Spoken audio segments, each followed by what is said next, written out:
Hi, hello, this is me, Janine. Ayan na nga, nagtutupi ako diyan. Kahit masakit ang katawan ko diyan, masakit yung likod ko kasi kakagaling ko lang ko pong maglaba. Ang daming labahin, hindi pa rin natatapos. Pero laban lang, 'di ba?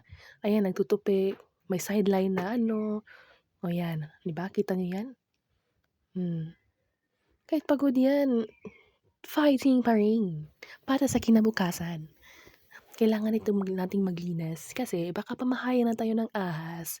Hindi porket maliit lang yung bahay natin, hindi tayo maglilinis. Kahit maliit lang yung bahay ko, naku, ang daming kalat. Alam mo yun? So, masakit sa mata. So, kailangan, as a mother, as a mother, kailangan natin maglinis, di ba? Good example para sa ating kid. Ayan na nga, malinis na siya, di ba?